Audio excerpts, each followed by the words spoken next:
There's a glitch in the intro. Welcome back, everyone, to Total Nonstop Impact Talk for Impact fans. Right here on the YouTube and the Twitch, and wherever you folks are getting your podcast audio worldwide. Oh my goodness. Look at, I tell you, Bill, I just feel all festive and warm and fuzzy. Look at the time of the year. lights. Look at the lights in the background of our Alicia. Wow. Look at that. Love it. You know what? You know what I think I missed? I think I missed St. Nick's. That's what I missed. I'm getting coal. I'm getting absolute coal in my stocking this year. There you go. But we got Bill and Alicia on the show tonight. The full crew is here. How are you guys doing? Good. Happy to be home. Festive. Feeling festive. Bill is back from 5 weeks in El Paso. Or not quite 5 weeks. You spent 3 days. 3 days in El Paso, or was it longer? 3 days. 3 days. In and out. Three shows. In and out. Look at 3 days, that. 3 shows, and a couple plane rides later, I was back. Oof. Back fresh for that final resolution review we did on Monday night. Yes. So a little Monday night TNI this earlier this week. A lot of TNI shows. If you have a back catalog, if you're catching up on the audio platforms, a lot of content the last week or so. Mayor says I'm getting Michael Cole in my stocking. Well, that's a little strange. Very specific. We're gonna be. It'd be the most he can add to anything these days, I feel. I don't know how to respond to that. All right. So speaking of people in the chat, before we get too far into the show, I want to recognize Mr. or I should say Dr. Gerbs in the house. Thank you so much for the super chat. Madvacat, you already know. Check out Righteous Orange. Righteous. Must be that righteous. Blood orange, lavender, and peppermint. That sounds like a fit for the righteous. That sounds very fragrant. Very fragrant. Scent of Vincent or Death Walks dark roast coffee. Patchouli, citrus, black pepper, vanilla, and musky cedar. Nice. Scent of Dutch. Good night. Well, good night to you, sir. And thank you. Wow. Those sound like amazing. Man, I tell you what, I really gotta get in on this. I don't have much of a beard, but you know what? My beard could use a little something. Use a little something. I'll spice that baby up. That righteous beard oil is essential for not having dry beards. There you go. Oh, and it's probably good for the skin too. I have such dry. Mm-hmm. I have dry skin under here. It's almost like you gotta work. I always look down at my shirt. I've got beard dandruff. I'm just. If you were in the Lord of the Rings, you would be dry beard. No, I'd be Lord Dry Beard. There you go. Now I'm just Lord Bone Beard. I don't know, whatever. No, not quite Lord status. All right. So how's everyone in the chat doing this evening? We are on the road to Genesis. We are just and the AMC debut. Yeah, we got the AMC debut just around the corner. 2025, folks, is winding down. We have 2 weeks left of December, and then 2025 is over, and then we are starting a new chapter for TNA in 2026. This is, I tell you what, you probably can't tell it in my voice because I'm kind of chill, I'm jubilant inside. I have not been this excited for TNA. I mean, I always loved this brand, but you have different levels of excitement, when Oh, there's a pay-per-view coming up. Okay, that's going to be good. They got a good card. Oh, so and so just joined the roster. Okay, we're excited about that. This is absolutely. I just got goosebumps on my one arm. Oh, This future, this next chapter in TNA is. I mean, we don't know what's going to happen. no. We're excited about it, but there's a lot of question marks. You know, what is going to happen? What new faces are we going to see? How much is production going to change? You know, all these things are happening, and it's going to be wild. Fair, it's been quite the ride since, what has it been, officially a year now since Scott's departed from the company? Yeah, right about. I feel About, give or take, yeah. we've lived a couple of evolutions in a year. It's Yeah. Changes. There's been some corporate changes, yeah, and I tell you, Carlos Silva, when he came in, I think it kind of just felt like another name to us, unless people are like familiar with him, which I don't know if any of us were necessarily familiar with him, because I did my homework, J-Bone.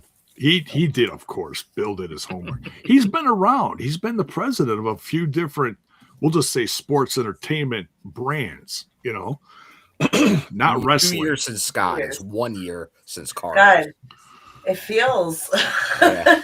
it's like a year. Wow. Yeah. Time flies.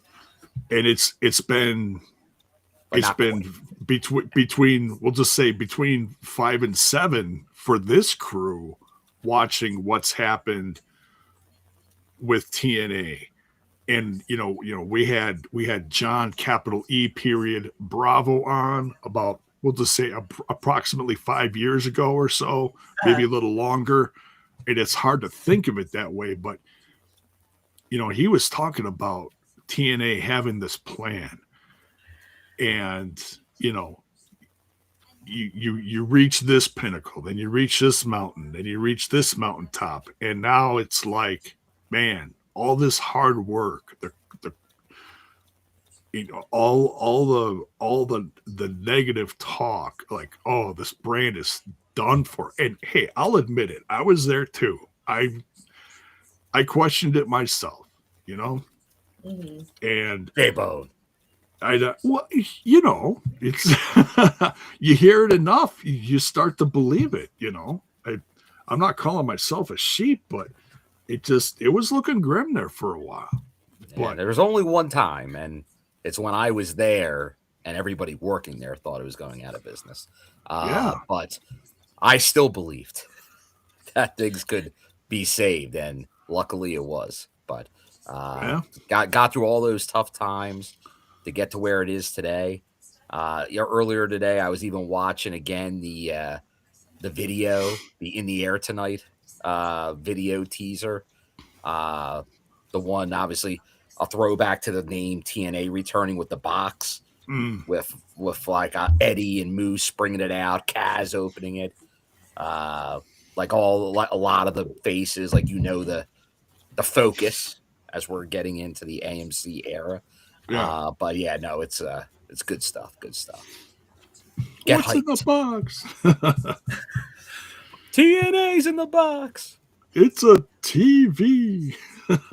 What's on TV? It's one channel only, AMC.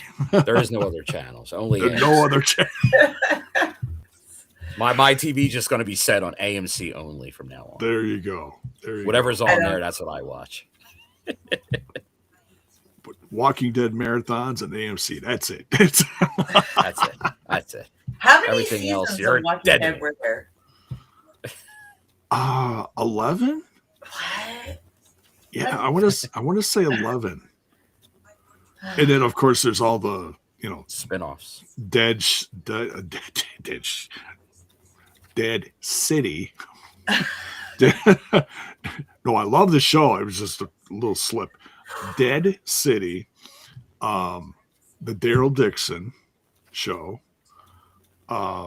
and then the one with Rick and Shown. Michonne. Thank you. Look at that. You don't watch it for a while and you start forgetting some names. How could you forget Michonne? Oh, excuse me. Pardon me. But yeah, the ones who live, I think is what it was called. Okay. Yeah, See, that I read was. the graphic novels. I read some of it. The one with I think it's called The Rise of the Governor. That's an interesting one. Yeah. That's one of the side stories, right? Or spin-off sides? It Like is. tells his, yeah. Yeah. Yeah. I never read the actual Walking Dead comic itself. It's so good. You got to get the compendiums though, where it's like all of them combined, and so they're these giant graphic novel books that are like this thick. There you go. I've got like the first one. Yeah. It's pretty thick. So yeah. Anyway. But yeah, good stuff. And if you watched the live reaction, you saw on the cover Jesse Pinkman made it in with King Kaz. He was hanging out with him. So Bitch. yeah, bitch. Man, I gotta watch that again. So good. So good. He's such a hot mess. Did he ever win an Emmy for that? Because if he didn't, he should have. Man. Oh yes, and Matthew Smith, yes, and probably the best one of them all, honestly, in my opinion, in my professional Fear man podcasting opinion. Fear the Walking Dead, very good, very good. And people crapped all over that series. I loved it. Well, that was the first spinoff. That was going to be tough. Yeah, and what was it? The one half a season was kind of like a backdoor pilot. So I kind of that's TV. But you were going to get a reaction from people. Yeah. But yeah, there's all sorts of little things out there in the Walking Dead. People were very invested at that time of Walking Dead. Oh, very. It was huge. It was crazy. But anyways, we're here to talk all things TNA. The next biggest thing on AMC. Yes, absolutely. It's going to be interesting. It really is, because there's never been any sports of any kind on that channel. Breaking ground. They are literally breaking ground. Breaking tables. Oh, they're going to be breaking stuff. Well, they're breaking a lot tonight as we get into this show. Oh, there will be blood. There will be color. All right. But should we talk a little news first? No, news. Fake wrestling news or real news, J-Bone? Real news. Real news. None of that fake wrestling news. And I'm a little surprised. I didn't see anyone talking about it in the live reaction. Oh, let's talk about it. So either it went under the radar, or people are just kind of, I don't know. We'll see. But the Knockouts roster is -1 knockout. Well, you say that, J-Bone, and yes, but also no, because it was kind of like these dirt sheets and all, which was, again, this wasn't reported by dirt sheets. This was reported by fans that notice, that pay attention to the roster. Okay. Which is sometimes correct, sometimes not correct. You can't go by it in life. It usually has to do with who's on TV at the time. Yeah. But someone was removed from it, and then dirt sheets all made that official. But this was known for a while. Okay. It just got people asking questions again.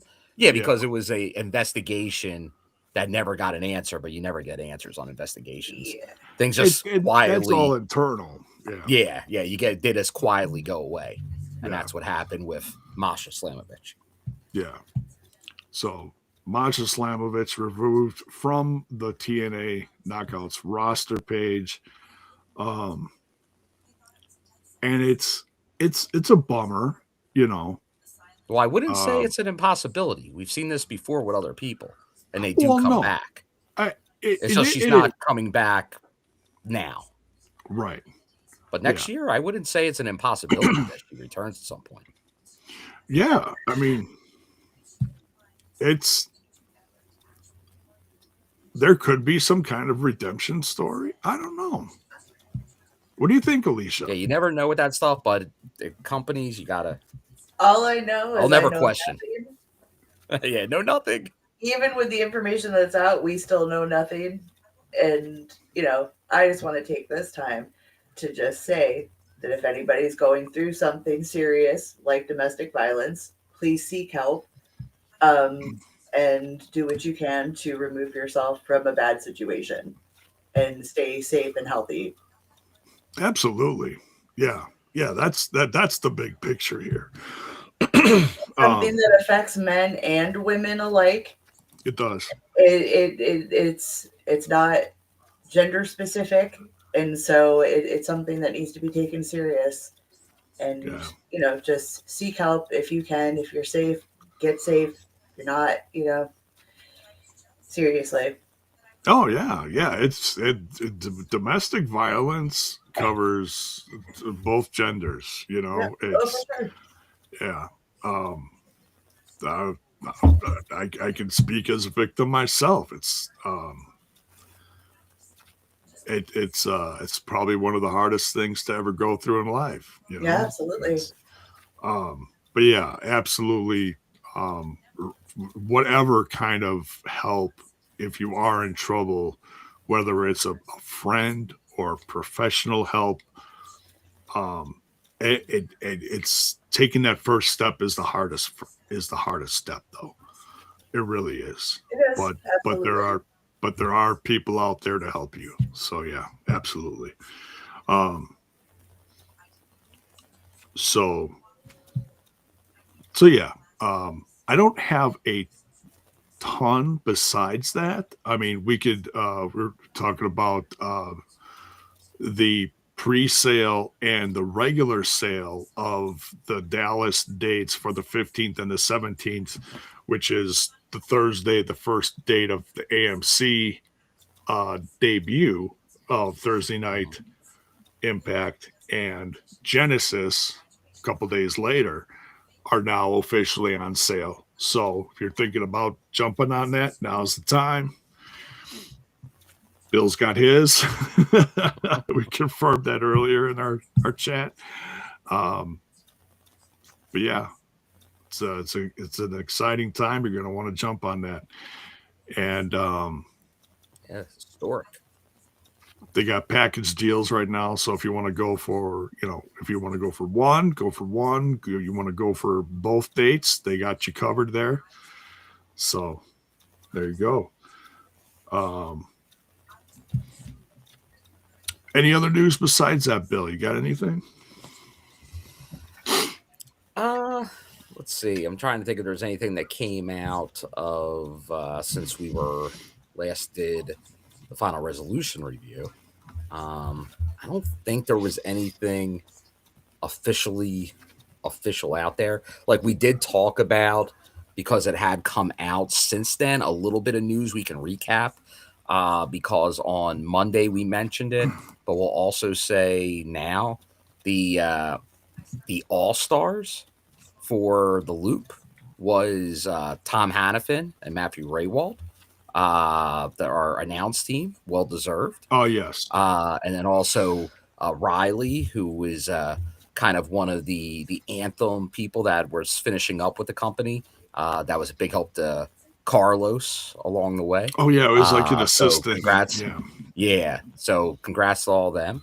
And the other news we mentioned, because it was just breaking earlier that night on Monday, and I know Mayor asked earlier who's going to be watching John Cena's last match at Saturday night's main event. Oh yes, is our very own X Division champion, Leon Slater, is now booked for that show. Yeah. And FYI, guess what the match is?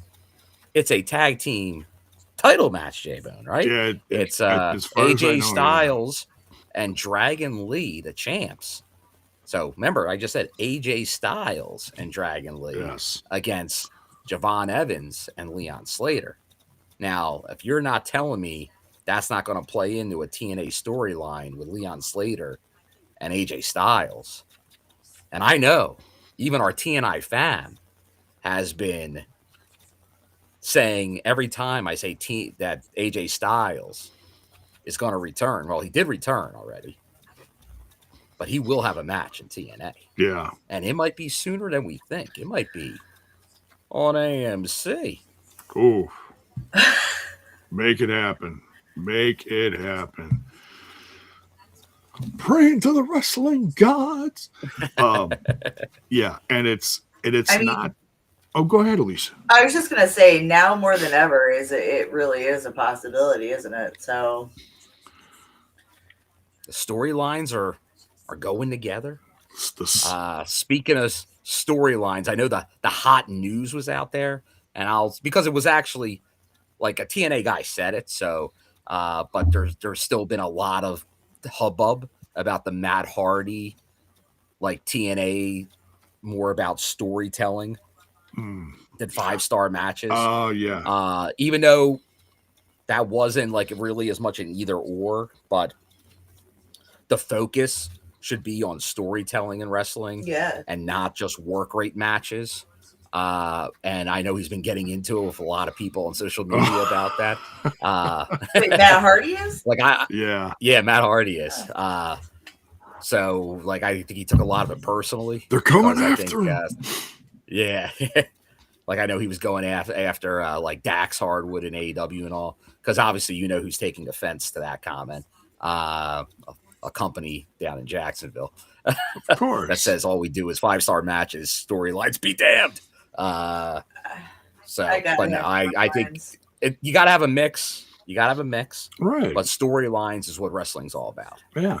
I gotta know why these dudes are beefing. Like, I gotta see some drama, some action, some suspense. We need what's in. We need Degrassi. We need drama. Yeah, we need to be Degrassi. We need to go there. Okay, like, you know what got real? Wrestling. Yeah, like, J-Bone, you don't get that because you don't Degrassi. You're like the kids from 6'7". I don't like when the fourth wall breaks and they look at the camera and start talking to me. I wanna see your acting chops. Right. That's what you gotta be. Gotta be able to talk. Can't be a deer in the headlights. Hey, look at here's a perfect example. And yes, it's someone on another brand, but it's a perfect example.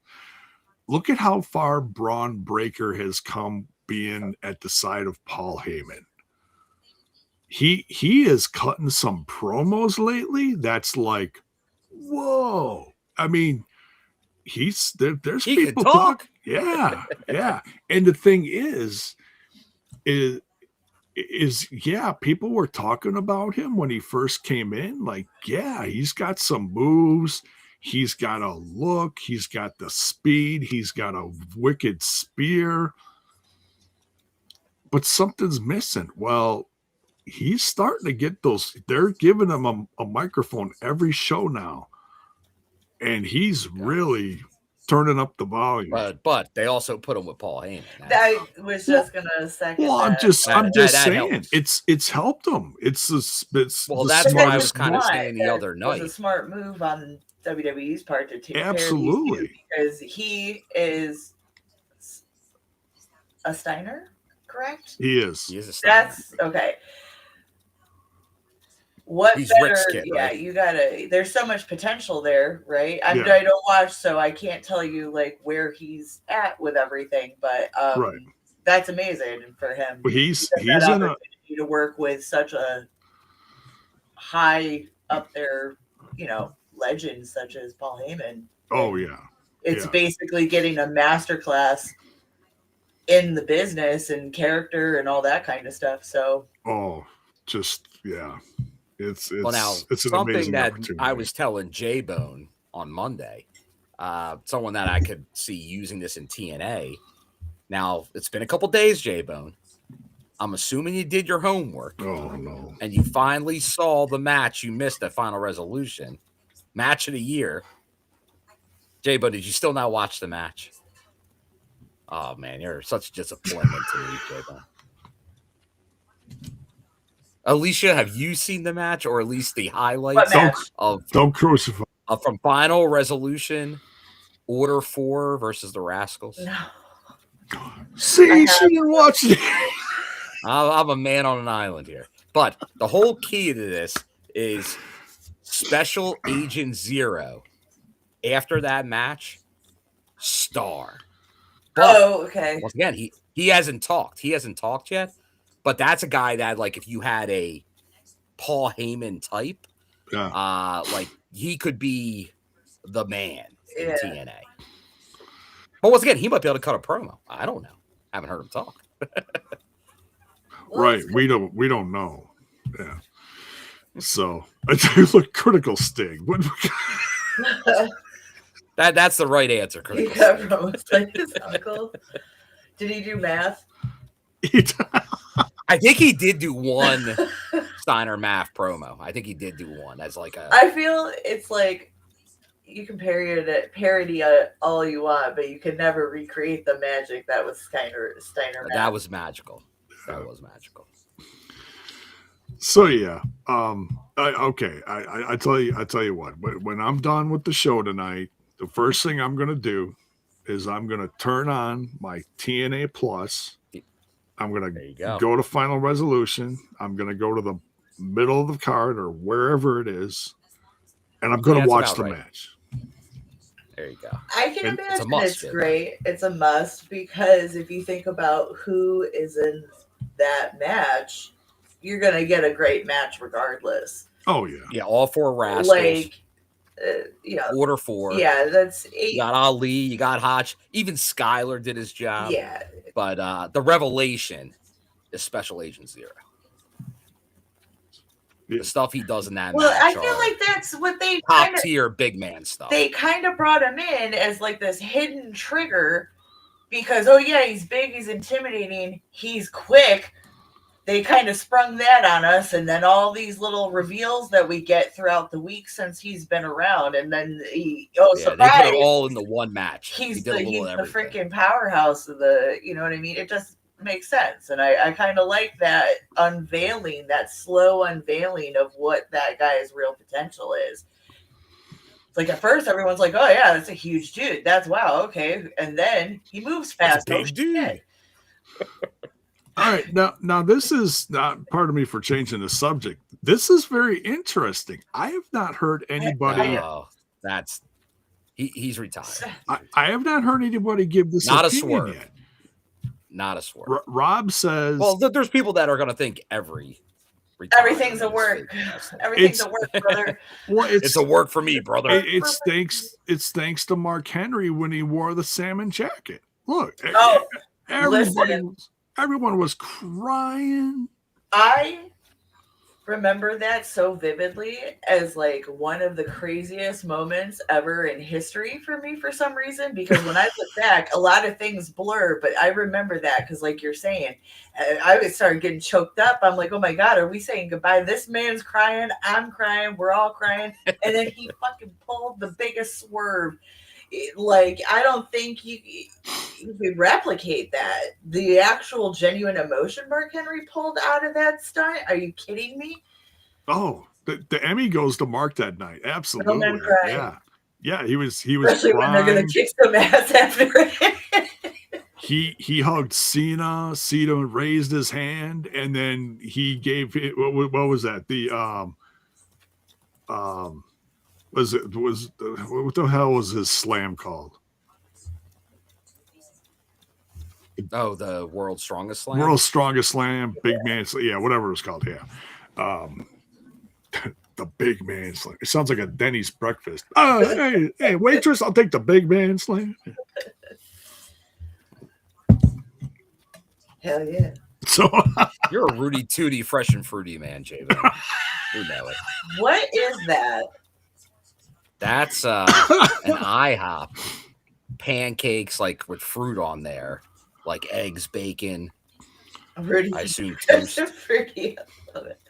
But it's a Rudy Tooty fresh and fruity. That's amazing. I got a That was like their commercial campaign. Like you can't say it. I got a quick IHOP story for you. This is just ridiculous. There was a time when I was working at Walmart, and I used to go out to breakfast a lot after we'd get off of work, and I'm there with my girlfriend at the time, and we walk in, and all of a sudden we're like, "Oh, it's a little breezy. It's a little drafty in here." We look to the other side of the restaurant, and there is a car-sized hole in the wall. I knew that was coming. I feel like that's commonplace. And we're just like, Did you forget where you parked, Jaba? Yeah. Checkers all over again. It was not me, damn it. It wasn't a check. Oh, it's a little chilly in here. And then you look over and it's like, oh, you guys airing out the place? Free AC, everyone. Free AC. Come on in, cool off. I mean, it wasn't exactly warm out either. It was like a fall day, I think it was. But yeah, a crisp crazy. Fall day. Well, if it was chilly. I don't think I've been back to an IHOP since. Then again, there's no IHOPs around here, so whatever. What are you gonna do? We're everywhere around here. And it's great. But yeah, that was my one goofy IHOP story. Anyways, but no, I did not drive into the building. No, I was so anxious to get there. I'm like, just plow right in. Come on. The Bone Man's never done anything like that. So that's what happens when people think they're in reverse. it's smash the gas button or the gas pedal. The gas button, yeah. You want a tip? Here's a tip. Don't eat yellow snow. You get the whole tip of the front of the car. All right. What else we got? I think that's about it. Well, so we can quick go over this. We're so okay. So, wow, having a stroke. Genesis is starting to take shape, and we have two matches. We have two matches. One that is, I guess we could probably say, is the main event. So safe to say. Frankie Kazarian. But who knows? There could be a match after it. Someone could use the gauntlet. Oh, as in a Nick Nemeth? Call their shot. Maybe. That'd be something. So Frankie Kazarian defending his TNA world title against the challenging, and we saw that. We'll get into that in a little bit. Mike Santana, and it's also official. They mentioned it a show or two ago. The JDC said he wants to face Eddie Edwards in his last match, and we saw that in a promo today. Well, it is now official. JDC having his last match at Genesis, January 17th, against fellow system brother Eddie Edwards. That is going to be a banger, folks. Very excited about that. So I'm psyched. So yeah, I was thinking the same thing earlier, but this is a very interesting opinion. I'm going to throw this up here. No EY on the show tonight. It's probably the first night that we haven't seen him in a while, because he even cut a promo after his match at Final Resolution. It was a loaded show tonight, though. It was. He said, but what if Zilla Fatu, Killer Cross are part of this new Cleanse faction? Wow. That's quite the combo. I was thinking Killer Cross coming in to be a part of it. I was not thinking Zillow too. That would be amazing. I don't think Killer Cross comes in the faction and not be the head of it. I don't know. I mean, I can see Zillify too, though. I think Killer Crossmore could be the ringleader of the righteous. Oh, that could be something too. He could be the man that walks among the gods they idolize. Oh, go ahead, Alicia. Well, if Cross is there, then Scarlett's not far behind either, right? Oh yeah, Oh yeah, she'd be part of the deal. Oh yeah. She's a 10. What was that quote? Shut up, 5. A 10 is 10. Shut up, 5. Shut up, 5. A 10 is talking. It's one of the best. That's the coldest shit I've ever heard. This fucking hilarious. Oh man, and that was what was it? That is pre-Gia Miller, and I can't think of the girl's name. She's on. That's Alicia Toot. Oh yeah, this is MJF. That is the wife of MJF now. Yeah. But I don't think she was around much. She had a brief run. Yeah, that was pretty. Yeah, but she couldn't handle it. I'm not a 5. Yeah, you are. Oh, but that was funny. Anyways, all right, let's get into the show. All right, so we're starting out here. King Kaz in the ring. Now I'll admit I was a few minutes late, so my apologies. But when I came in to it, Mike Santana is making his way through the crowd. He is among his people. They're getting all riled up because he's there. And to make it short and sweet, Mike challenges him. Well, he was interrupting the King's speech. Oh yeah, the King's speech. King's speech, yes, the King's speech, the crowned king of TNA. Just saying. But he challenged him for Genesis, and Kaz is like, contractual rematch. You can't do that. You can't. It's typical heel stuff. It's as much as I love Kaz finally becoming world champ, which I was talking about for the longest time, but honestly didn't think I was ever going to get it. I am excited about this. I mean, you can say this is 3rd time's a charm for Mike Santana, but to start out this new chapter in TNA on AMC and AMC Plus, it's like, okay, now's the time. What do you guys think? I agree. No, this is what we talked about when he dropped it. There's a reason. There was a reason for this. It's all about the chase, a story.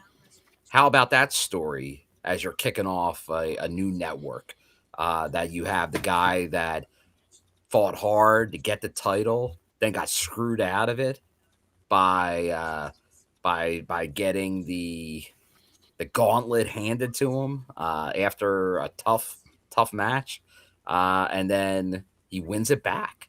But no, I think that's the way to go. So I'm feeling Mike Santana's chances are very good in getting that belt. Okay. Now you mentioned, we may get a Nick Nemeth cash in. That could happen. But even if we do, I feel like if you're gonna do this with Mike Santana, he's got to keep it this time. Because if you're gonna just rip it off of him again, that's that's really gonna. The double shot. It's gonna double shot. That's really gonna stink up the place. It's like someone might say there's bad creative, or what's that? They might use that F word, Bill. Frustration. The ultimate F word. Oh, gotta censor that. Darn frustration. But yeah, and then shortly after that, it was made official. Kaz will face Mike Santana at Genesis. Then we get a promo here for Team NXT. They're going to be in the cage next week. Boom. And they got nothing to lose. Those outsiders. Yeah. I'm surprised. Now, of course, you can't use the outsiders term because that will forever be Nash and Hall. That will forever be their tag team name. But I'm surprised they haven't come up with something. Not that every group has to have a name. I want to make that clear because it's like, well, what are they called? It's like, it feels like you got to come up with something, but it is kind of like, it's kind of like a bunch of misfits, you know, not that I want to call them that, but that's what I first thought when I saw all these guys. Like, wow, what are all these guys doing together? Kind of like a bunch of misfits, but I don't know. You know, but they're getting pumped up, you know, they're going to take all these guys out. And for the first time, Lexis King was kind of front and center of this. So that was interesting. But I think that's because he's got a match tonight. So he's talking. He does have a match. He's talking to Matt Cardona too. So I'm okay with Lexis King being the face. Yeah. The NXT outsiders. He's got some good charisma, you know. Mm-hmm. What I like is that they kind of pass it around. It's not just one. Well, they're trying to give everybody a shine. That's the whole point. Yeah.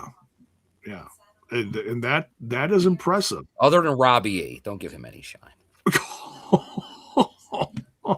You don't need it. It's a mistake. Oh, Bill, I thought you liked Robbie. Oh no, you're more of a Jesse Goddard's guy. I'm a Jesse guy. He was the talent of the bromance. There you go. It hurts me because I'm Mr. Team Tessa and Victoria Crawford, and now I got to deal with Robbie E hanging around them. It's killing me. It's killing me. He's been there. He has been there. I don't get why he's mad. He brought them together, not the other way around. I don't even like the guy. I'm giving him credit. Like I would have seen in the end, I would have seen them turn on him at some point, just for like Tessa can give the finisher to him and just be like, get out of here. You're costing us matches. The bricks, honey. Hit the bricks. Back to the PC. I'm sure that's going to happen somewhere in the future, but for now, I like those two together. It's okay. I like those two together. It's an interesting combination of personalities. It is. I love the fact that last week it was like, was it on the show or was it on Resolution? Oh no, it was a show before Resolution. Where he was on the match, he got the beat down from Santana. Yeah, and then it was the promo where they were talking to him. I think you're seeing what it is. Like he's there to work, like to show his TV presence for managing. Yeah, not wrestling. Oh, sure. And then they're like, well, should he be the face of the NXT outsiders? Does that make sense for him? Or does it make more sense for him to be a manager? But is there a tag team that needs managing, like an NXT team that would be always on TNA? I think that's why this kind of figured its way in. Yeah. But I like it with Tessa and Victoria Crawford. For now. Well, as long as they're on. It's just we'll see. We'll see. Yeah. We'll see. They don't need a manager. They're entertaining enough. Yeah. I mean, it adds a little comedy, but we'll see what happens. Then we get some NXT highlights, and that's one thing is I mixed. I'm just missing everything lately. Put you on the milk carton, J-Bone. You're missing so much. Oh, just milk carton me up. So Leon Slater was in that. Was that the Iron Survivor? Yes. Yeah, and now what? Javon won it. But Javon won it, and then he went on to face what, Obafemi this last Tuesday. Is that what it was? But now they're looking for a new. Or was that this past weekend? I don't know. But yeah, he lost to him. Right. Yeah. Deadline. Yeah, there was deadline the day after Final Resolution, and then it was So,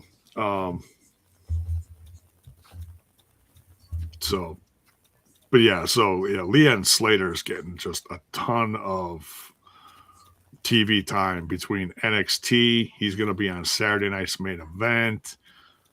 He's on TNA.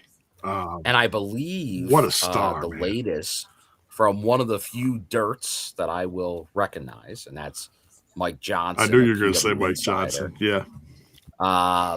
Has hinted that there could be another TNA talent on that card.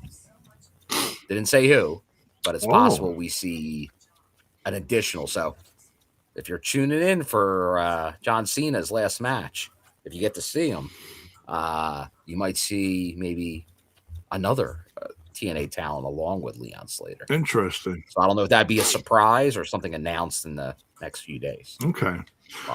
Because tomorrow, they have said that John Cena's match is probably going to be on first. I don't know if it's been confirmed or not. Not closing with it. Oh, interesting. Yeah. So he's going to go on first with Gunther, and which is a little strange. Interesting strategy.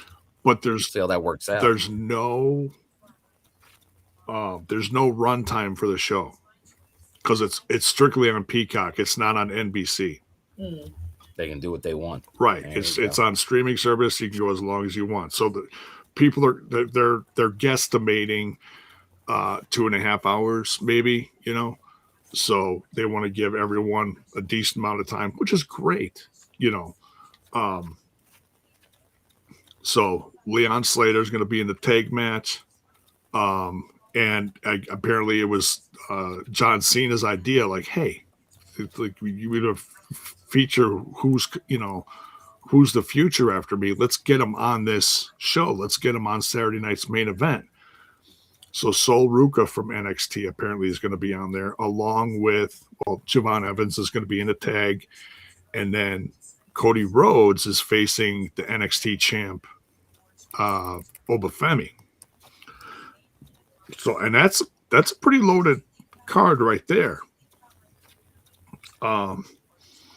So I'm not sure, who's going to be added or if they are, but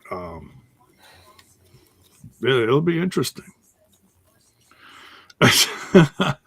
Yeah, I get it. It is not everyone's a fan of Cena, but it is the end of an era, and we're seeing that a lot over the course of this year and next year between John Cena. Now there's word of Brock Lesnar hanging it up over the next year, maybe wrapping it up next SummerSlam in Minneapolis, and AJ Styles wrapping it up next year. So yeah, it's a change of the guard, folks. It's a change of the guard. All right. Matt Cardona versus NXT's Lexis King. Wow, I can speak tonight.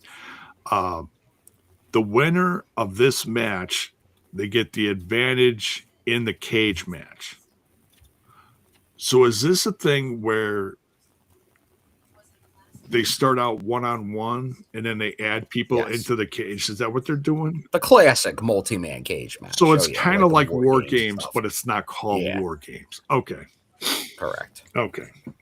So, but yeah, Lexis King versus Matt Cardona. What'd you guys think of this? Shenanigans. Of course. Got to have some shenanigans in this match because it looked like obviously Cardona all over him. But of course, we get a little bit of a distraction from the international champ.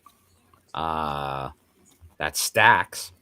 And a stolen win by King here over Cardona. That's son of a gun. Oh yeah, and they did the classic limb work. They really worked over Matt Cardona's arm. They did. Which we find out take him out. Which we literally for the match next week. Which we'll go over that in the injury report. But yeah, presented by Bioflex. Of course, Bioflex, yes. So, I love the talk in the chat right now because we were talking about John Cena briefly, and of course then it becomes, well, who's the greatest of all time? Well, that's what happens when you talk about John Cena. Yeah. He's not here, but he knows. He's the greatest of all time. No, this person is. No, this person is. It's all subjective. Get the Mount Rushmore conversation going. But I love the conversation. Keep it going. Just keep it friendly. Just keep it friendly. It's it's not that serious, guys. Remember, it's just wrestling. It's. I think everyone's acting well. Everyone's doing good. There we go. But yeah, so next we've got some knockouts action, tag team match. We got, and I was very excited about this because I love that new team of Harley, Hudson, and Myla Grace. And they really, Go ahead, Alicia. Now I got to question shit because they came in as a tag team. Yeah. Then I was told that they weren't a tag team. The pink-haired one helped someone recently that wasn't her tag team partner, and now they're a tag team again. What's happening here? I think they've been a tag team, but even when they come out solo in matches, they come out together still. So they've done a good job, I think, of keeping them still together. They haven't really separated. So I'm willing to say that they've like solidly been behind them as a tag team. Yeah. Although they do give them some runs on like some singles matches here and there to kind of show them off a little bit more. Yeah. Just in tag. I know they've been featured on Explosion here and there, and a lot more on Explosion. And they haven't been featured like on every single run. They have gone back to their, back to the UK to do their thing. I know Myla Grace has been all over social media. She's been featured in matches in the UK a lot. So I'm sorry, Gary Rossetti talking about Gilbert being the greatest of all time. You guys are so goofy. You can't deny how important he is to the industry, Jay. Goldberg, maybe not Gilbert, but anyways, come on. Goldberg would be gassed. I thought Gilbert was better. Well before Gilbert. I think Goldberg gets gassed doing his ring entrance. He does all that smoking before the entrance, and that's why he does that big puff of smoke. No, but Goldberg, that dude can go. Goldberg and his sparklers. I love Goldberg. I will always love Goldberg. He'll always be one of my favorites because that's when I started watching wrestling again. Was when he started. So, there you go. But anyways, Schnikes. But yeah, loving this tag team of Harley and Myla. I'm not sure if I know what you're talking about, Alicia, when Harley helped someone. If I could remember who it was, it'd be easier for me to explain, but it's okay. I'll have to go back and watch. Okay. but they take on the Elegant brand. We got M and Heather by Elegance. What'd you think of this tag match? It was fun. We're holiday festive with the Elegance brand. Oh yeah, they dressed up like elves. Yeah. Yeah. I just thought it was a fun match. Both teams are equally talented and energetic, and they bring a lot of fun to the matches and stuff. A lot of energy. So I thought it was good overall. No complaints. I like both teams too, so it's like whatever. I had fun. Yeah, and what's interesting is, I mean, Em and Heather have been working together on TV for quite a while now, and they're staying together even though Ash is not. She's still like part of the group, but she's not on TV as much. She's not wrestling. She's doing more of the background stuff or the backstage. Yeah. Yeah. But I tell you what, I was excited for this because, excuse me, I was curious to see like the progress of Harley and Myla together to see like, I love that picture. Was that at the, was that in El Paso? That was in El Paso. That's cute. You got the elves. For those listening on audio, Bill is holding up a picture that he got taken. And Bill doesn't do a lot of these, by the way. So I'm impressed with this. So this was charitable too. Okay. So it's for a good cause. This is for the El Paso Children's Hospital. Oh, that's awesome. That's awesome that they did this. So dead center, you've got Eddie Edwards as Santa. He's got his wife, Lish, on his lap. And then around him are the elves, Ash, M, and Heather by Elegance. And there's Bill next to the chair. Now, Bill, can I ask, this is kind of a personal question, Bill, but I got to ask you something. Why aren't you on Eddie's lap? Well, I guess I already got everything I wanted this year, Jay. Oh, okay. There you go. So, well, we'll put you on the nice list. Yeah, that's a great picture. That's a great picture. You should did you get a digital copy of that too or no? Well, this is just on my phone. Okay. You know what? I didn't even know they actually even took a video. Oh, okay. I didn't even know there was a video. That's cute. Hold on. I'll do a.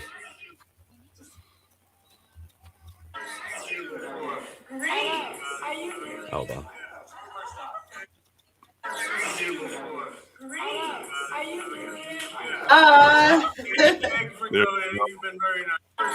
That's cool. Short but sweet, but that's very cool. Short but sweet. Nice. Get some love for Front Row Bill by Santa Edwards. Or Santa Eddie, however you want to say it. That's Santa Claus. Yeah, it is. The real Santa. Bringing joy to all the TNA fans around the world. But yeah, this is a lot of fun. Elegant brand gets the win here. But I tell you what, like I said, we've seen Em and Heather together. They're really starting to gel. But I was more impressed with Harley and Myla just to see, like I said, the progress that they're making together as a tag team, and they're great. That do-si-do is dope. Yeah, I can't wait to see more of these two. A lot of charisma in the ring, and yeah, I'm hoping to see more and more in 2026 of these two. Any words on it, Bill?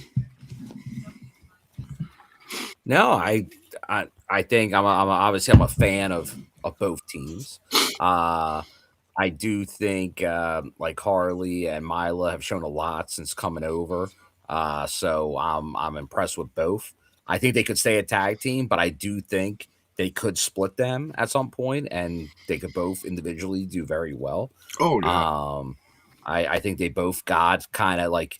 I think that's what we're seeing a lot in the division with a lot of the newcomers. I think there's a lot of really good potential in a lot of these knockouts where you could see a lot of them, like add them to like the Morris Sade, like these, and obviously we're already seeing with Danny Luna, like a push that could get they all could be knockouts champions. Like I feel strongly in saying that.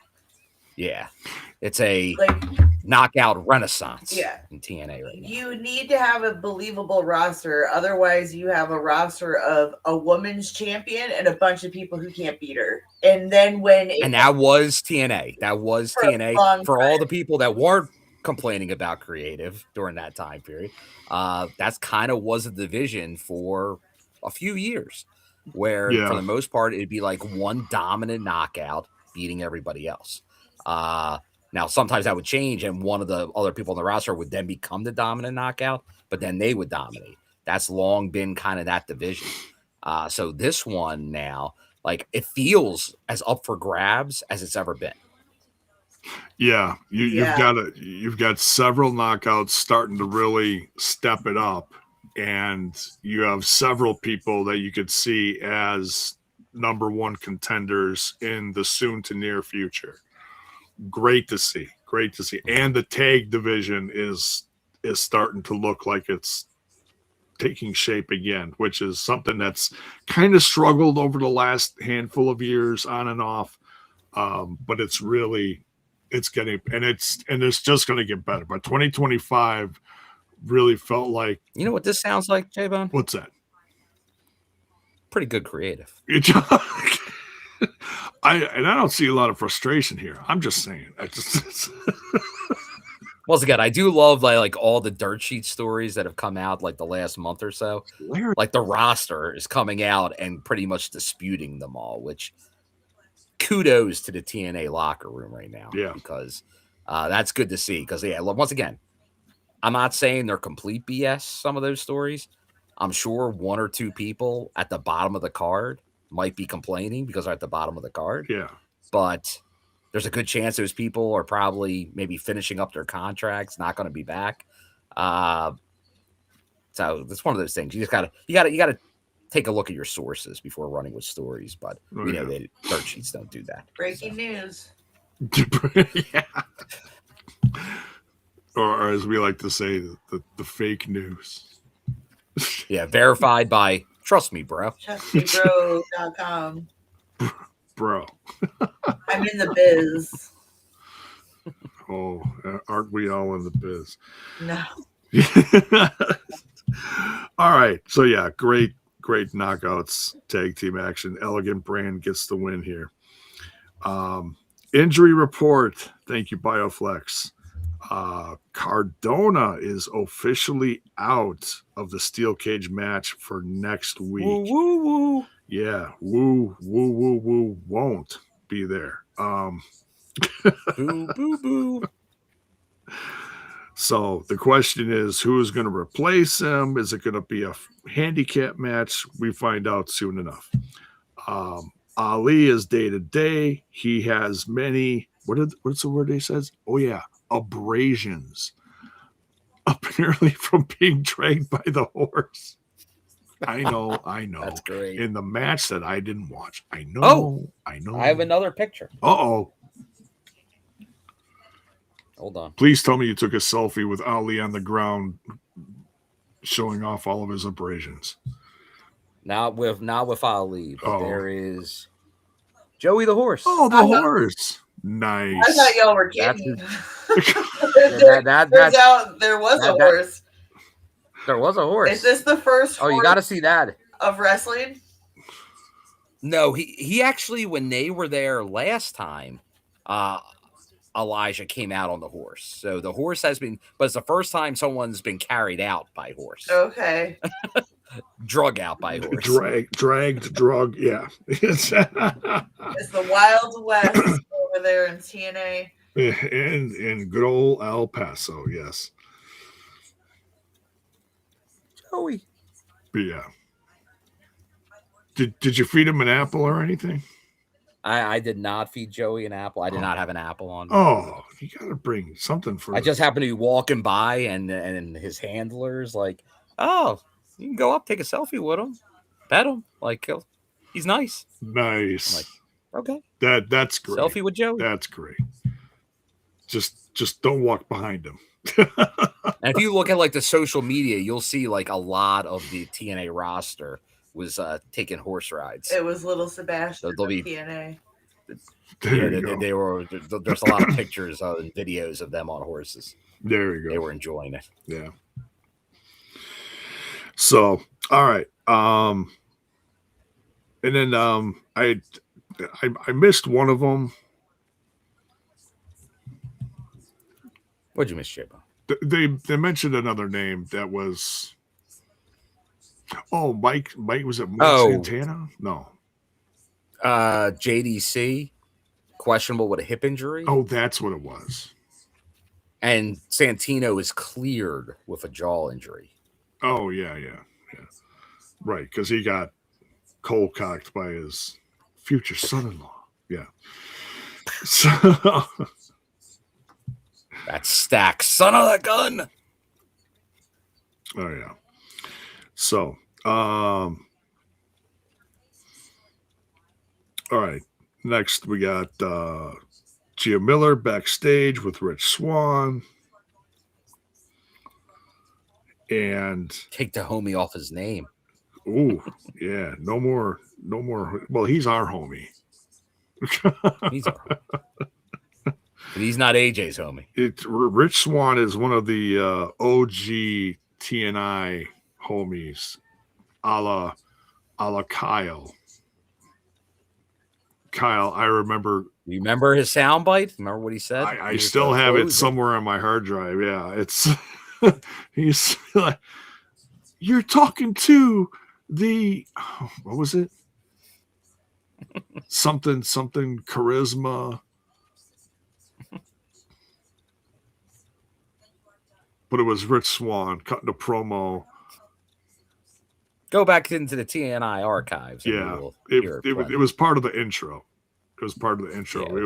It was the longest intro of getting you guys over. Yeah. Russo had a field day with that one. He's like, "What's up with this 15-minute intro?" Yes, we interviewed Russo. That was a blast. But yeah, so Rich Swann's talking to Gia Miller. He's talking about how he first met AJ Francis years ago, and he's like, "Wow, this guy's really something. Maybe he'll become a professional wrestler someday." And AJ Francis is like, "Well, I'm getting a tryout." And it's like, "Oh, okay." Now skip ahead many years, and they're they're part of the tag team. But then, things got sour really quick between AJ Francis and Rich Swann. And Rich Swann says the first class is done, or at least that version of first class is done, because you never know when KC Navarro is going to come back and they're going to fire that back up. Who knows what's going to happen? Who knows? Could be coming soon. You never know. Could be. I haven't heard any progress reports on KC Navarro, but we're hoping he comes. I saw he's showing up at a local show as like a commissioner role. Oh, so he's not wrestling yet, but he's starting to make appearances again. So that's a great sign. I have a feeling that could be a sign of, all right, he shows up, maybe he gets involved in something slightly, and then maybe he's back. I'm thinking maybe another month or two after that. Yeah, okay. So, but Rich Swann talks about being disrespected. He's a former X Division champ. He's a former world champ. And then all of a sudden, out of nowhere, AJ Francis attacks him, puts his foot on him, and he's like, so this is clearly not done between Rich Swann and AJ Francis. Mm-hmm. But Rich Swann, well, the feud is not done, but Rich Swann is absolutely done being part of a team with AJ Francis. Are you guys excited about this? You think they're going to face off at Genesis? What do you think? Most likely. This might turn into something long going, but it'll be good. I think AJ needs like a long term feud. So, and I think what better to? Oops, sorry. No. Go ahead. I was just gonna say, what better way to start it than with Rich Swann? It's like I feel like no matter what, he's gonna come out looking good. So. Oh yeah, and we've seen Rich Swann take on bigger guys before. He could take on everyone and anyone. TNA World Champion and X Division Champion, Rich Swann. Yes. Yes. Yeah. I'm specifically thinking about his match he had with Brian Cage, which I don't think he won, but man, it was incredible. That was awesome. Incredible. That was part of a gauntlet, right? That was the gauntlet. Yeah, that's the one where he doesn't win it, but that was up in Windsor. But because of his performance in that, he got the backstage curtain call as soon as he went back. Like the boys gave a standing ovation when he went back for that one. Yeah. Stole the show. Yeah, Rich Swann is. It's just great to see him back. That he's whatever personal stuff he was going through in life, he's back. He looks great, fresh start. And then, I don't know if I saw this on Twitter or if I saw this on YouTube. I don't know where it was, but he was playing a song about chicken and butter sandwiches. Have you guys seen this? No, I've not seen this, but it sounds excellent. It's like two pieces of chicken, like fried chicken, and then there's like a pat of butter in the middle, and people are just eating it. There's other people from TNA in the video, and they're eating chicken and butter sandwiches. The craziest thing I ever saw. It's like can't go wrong. Yes. What kind of bread? No, it's literally two pieces of chicken. Oh, you just take the chicken and butter. Yeah. Okay. Yeah. Oh, so it's sort of like that KFC sandwich. Like it's got is that the bun? The two pieces of chicken. The two pieces of chicken. Yeah, and it's like they kind of were showing like chicken wings, like the double down, kind of like chicken wings or chicken nuggets or whatever it was. I gotta watch it again. Yeah. Well, it did have bones, right? It did. But I think they were like breaking up the meat, and then it was like so two pieces of chicken meat and then a pat of butter, and they were just eating it. I thought that would be a chicken tendy sandwich. Okay. Yeah.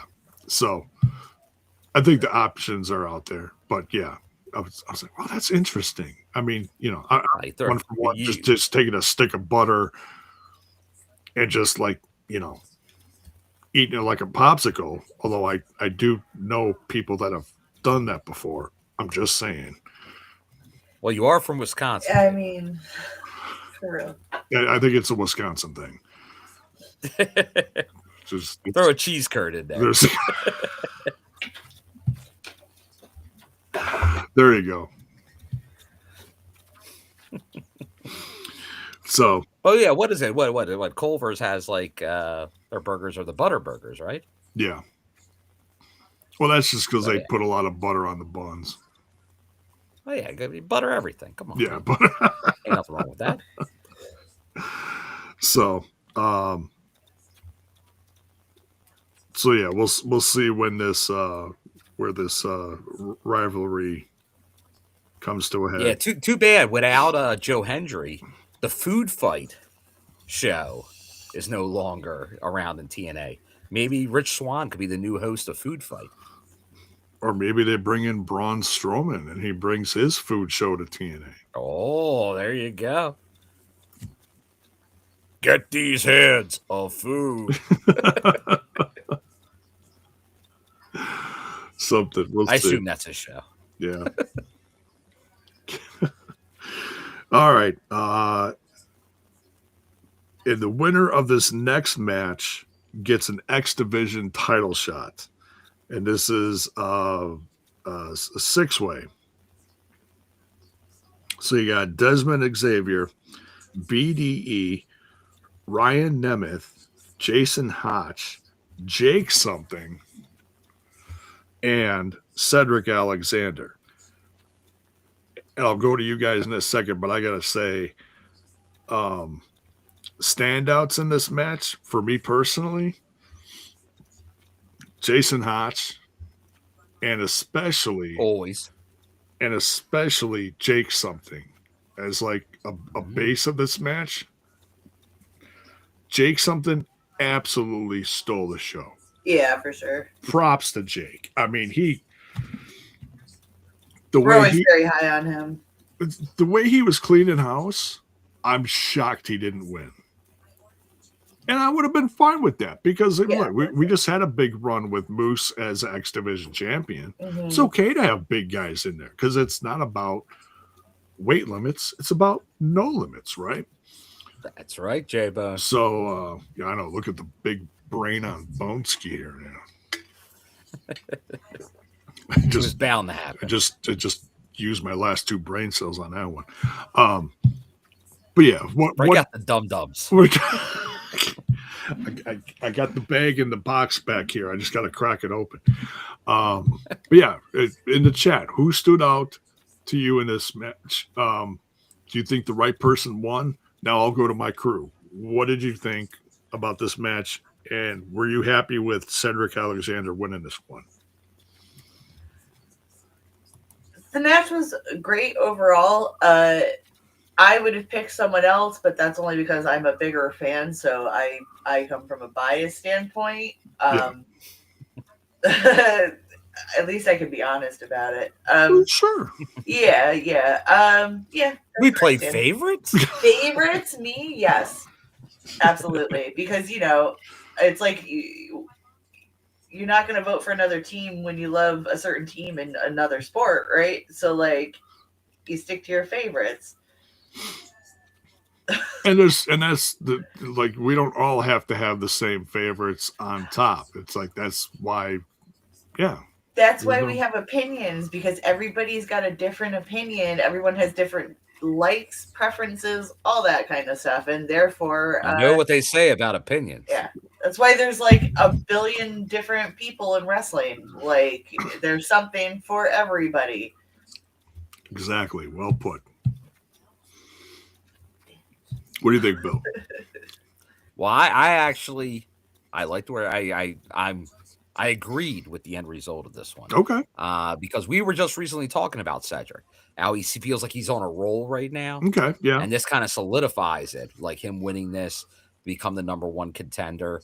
Like it feels like he's been having this arc where he came in as a person that was like, all right, known, but like came in via the Ali feud, came out on the losing end. Like his first couple ones was on the losing end, but then he's kind of built himself back up, winning a lot of matches, getting here. So, but yeah, I know people like Critical Sting, Dez. I think Dez was someone, if you probably looked at like Vegas odds going into this, Dez was probably the favorite. I would probably agree with that. But I think Cedric, and once again, I feel like they're doing the same thing with Dez. Like Dez is coming in, like not necessarily, oh, okay, Dez just came back. He's got to win every match. Once again, I think that's pretty good creative. But I know a lot of people go back to like, if my guy doesn't win the big title match in his hometown, we don't like it type stuff. But that doesn't matter to me. I'm more about what is the long-term keep you interested angle. Yeah. And I think they're doing a pretty good job with that, especially with the AMC stuff. Yeah. Yeah. So gotta leave some bullets in the chamber. Yeah. Yeah. And it's interesting that B.D.E was featured again in this match. I'm starting to wonder. B.D.E's becoming a regular. I'm starting to wonder if he's like going to get signed, possibly, and they kind of like work with him, and we see him grow as a wrestler, because he first showed up.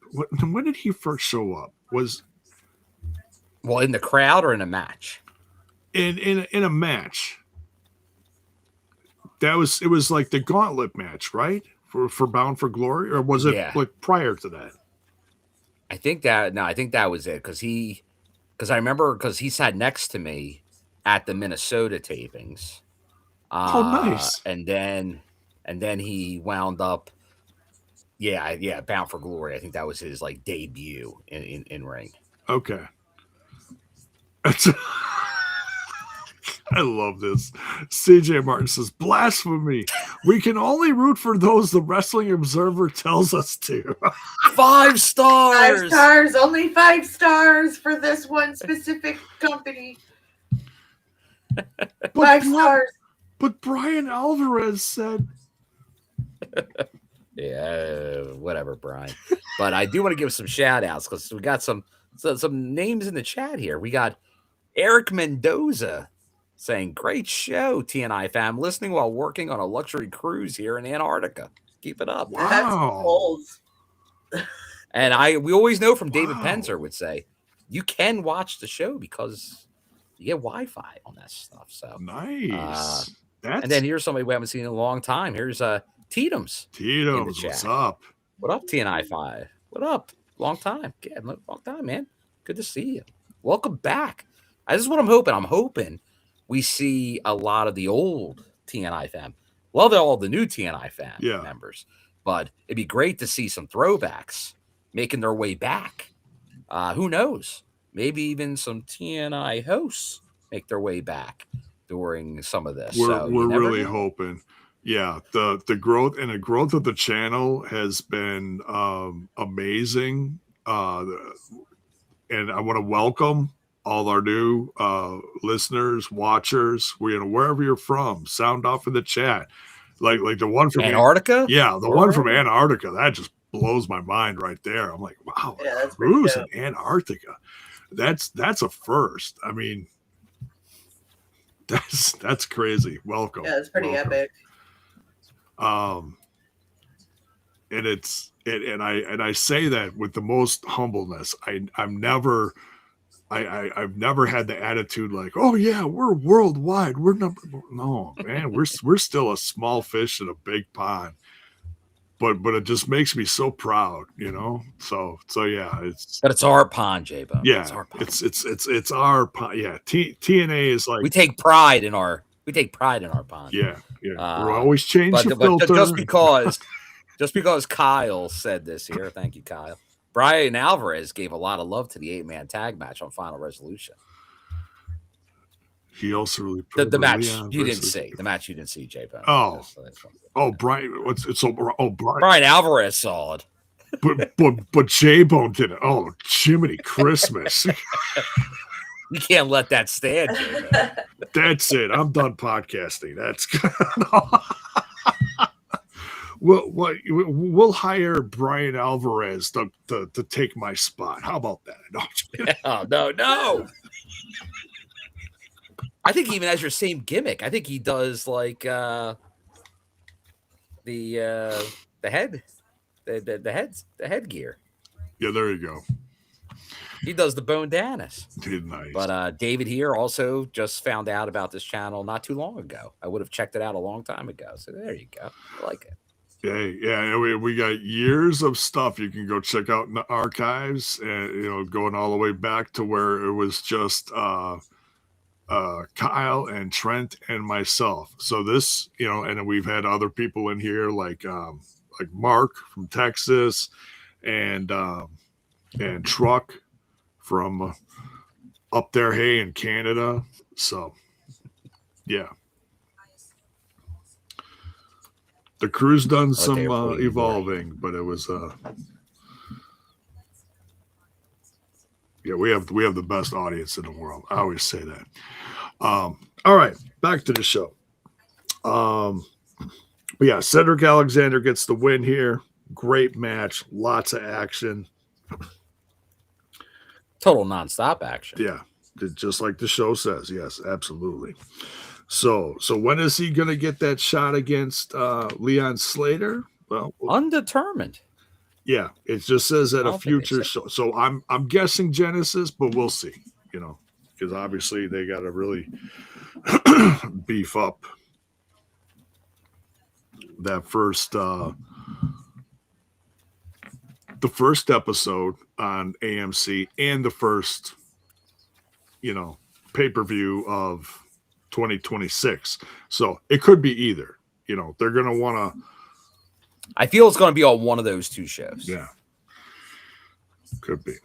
So, all right. Next, we got Sinner and Saint versus the Systems, Brian Myers and Eddie Edwards. And they're still looking for that replacement to JDC. Who's going to be the next member or members possibly of the system. So this match is kind of a tryout, to see. But what'd you guys think of the tag match? Go ahead, Bill. I liked it. I'm obviously, I'm a big system guy. Eddie Edwards, the ZNA of TNA. The good old ZNA. So yeah, no, him and Brian Myers here, obviously looking like a good unit here. The system, as JDC, is going to be ending in a Genesis, but I also thought Sinner and Saint did pretty well in this match. Yeah. I thought they looked pretty good here. It is one of those things where you kind of see, like, because both, the one thing that's noticeable, like in this match where you had, you don't think of it, but like both Eddie and Myers are big guys. Yeah. So like they looked big compared to Sinner and Saint. Yeah, true. So I think that's the first time you've seen them up against guys that look like bigger like that, because they just been against other teams that are similar in stature. Yeah. But I think we forget because a lot of those WWE guys are big, like but they're all big, a lot of them, so you don't notice it as much. But when you see kind of something like that, that's kind of where you did notice it. But once again, they fared very well against them. Yeah. Yeah, it was a good tag match. And you got anything on that, Alicia? Yeah, I agree with everything Bill said. Okay. So yeah, and drop your opinion in the chat. Do you picture the Sinner and or the Saint as a part of the system in the future, or do you think there's someone else lined up? Now, I do want to mention something that we saw on, and the chat was going wild during the live reaction. There was something on social media. I think it was just a post either on Twitter, Facebook, whatever, a promo with the system. And I think it was Moose brought in, like, oh, look who's here. And it was Funaki's son, Jesse. And apparently, we were just saying who showed up, Alicia. It was Funaki's son, Jesse. So Jesse Funaki. Funaki was, for those of you that don't know, was one half of the tag team long time ago. Like we're saying, like 20-ish years ago in the WWE. The tag team's name was Kai and Tai, and the other guy was Taka Michinuchu. And fun gimmick, fun tag team. And then Funaki became an announcer or something to that effect. I think at some time, yeah, he did later. Yeah, so SmackDown. So yeah, a long time ago. But this is his son. Apparently, he was getting a tryout for TNA. So who knows? Maybe next generation Funaki, part of the system. We'll have to find out. That's pretty dope. Never know. But yeah, and then someone also in the chat said he was going to get a match on Explosion or something, possibly. Explosion. I can see that. So now, when I saw Critical Sting write this, JDC's replacement is going to be another vet wrestler. For some reason, when I read that, I thought standby wrestler. So I thought Dick Justice, standby wrestler. Oh, no. Yeah, when they were going through that phase back, 5-6 years ago, and they were bringing in a lot of, I guess, indie talent in the time that became, main roster people. That was one I was just like, what? Who is this guy? I never saw the hype behind him. That's just me. But oh, come on, Jay. I know. It's well, the funny thing is, he kind of has a connection a little bit to our newest tag team in TNA. Uh-oh. Because when Bill Carr, Butch, was Team Tremendous with Dan Barry, Dick Justice at sometimes was part of Team Tremendous. Because he also played like the cop character during those days. So sometimes he was involved. So little 6 degrees of Dick Justice. There you go. Nice. Oh, man. So,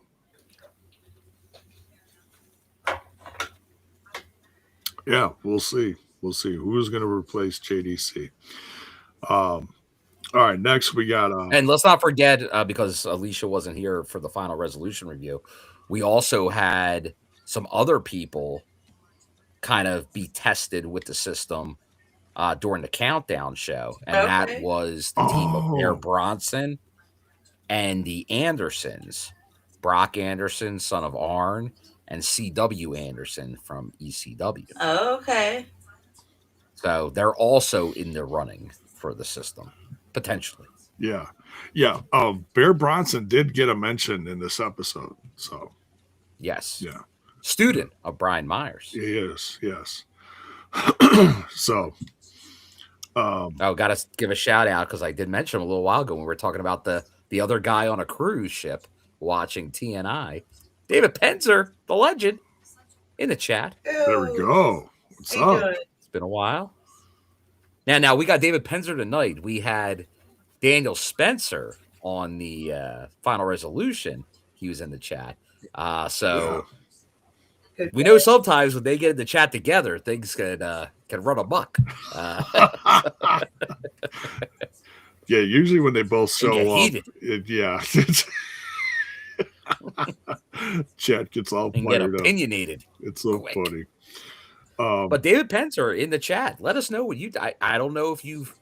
I haven't been on social media that much because I've been running around. But thoughts on the AMC deal? I think I may have seen one comment from that you may have made on it, but obviously big news as a longtime TNA guy. There you go. Of course. There goes the boob. I'm sure he's either listening or seeing it, or he'll be catching it later. Oh man, that's great. For those listening on audio, David Penzer typed, "Daniel is a boob." All right, that's how you like to say. That's what you like to say. No, I gotta put this one in here because Bill's gonna pop for this one. Gary Rossetti put Manny Lemons in the system. That's another one that I was just like, no. I like that. I like that. Let's bring back somebody from the learning tree. Let's bring them back. Oh. Sam Beal, where are you, brother? Go. The Terminator. Sam Beal. If anybody comes back from the learning tree, it's Sam Beal. Love it. I see him on social media. Dice? Come on. No. What? He's completely off the map. No one's seen him, heard from him since TNA. He's oh, come on. He retired, I think, or something. Okay. Right, happy for them. Hope they can be successful. That's what we all hope. Yes, absolutely. For sure. All right. Now, Hardys are coming down to the ring, the TNA World Tag Team Champions, and they're talking about the excitement of next week. Helping out Team TNA. Got to shut up the NXT outsiders in the cage, and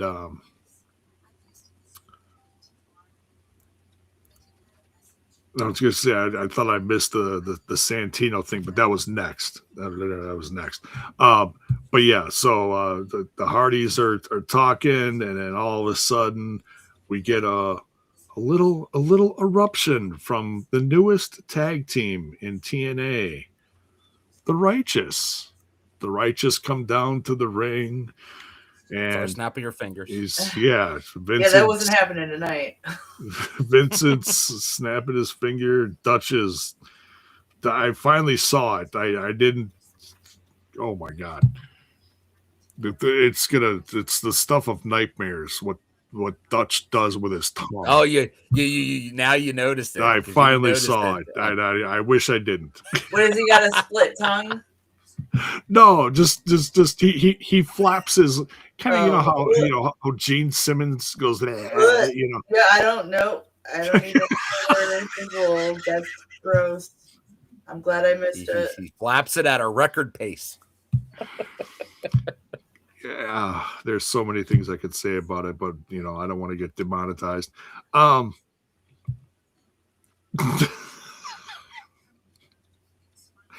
very excited to see what they can do in the ring together, because I'm like, man, if that tongue is the only thing he can do, we're in trouble. It's a family show. Right? Kid show. Yes. So they come. Vincent said they come in peace. They're not there to take the spot of the Hardys. And he did basically a lot of admonishing of the iconic tag team that the Hardys are. Dig what he's saying? Yeah, he did throw that one in there. And the Hardys were just kind of like, what is this? What's going on here? Little confused, and basically Vincent then said, well, Dutch did try to cut a promo, but he got booed out of the building. Yeah. and then they said, well, we're gonna be keeping a close eye on what you guys do next week in the cage. Oh, okay. So I don't know if they're gonna be ringside or they're gonna be backstage. We're gonna have to wait and see. Maybe watching the monitor. Yeah, watch. Snapping fingers. We're multitasking here. We're watching the monitors. We're finger snapping. We're holding. I don't know. But anyways, a very peaceful back and forth.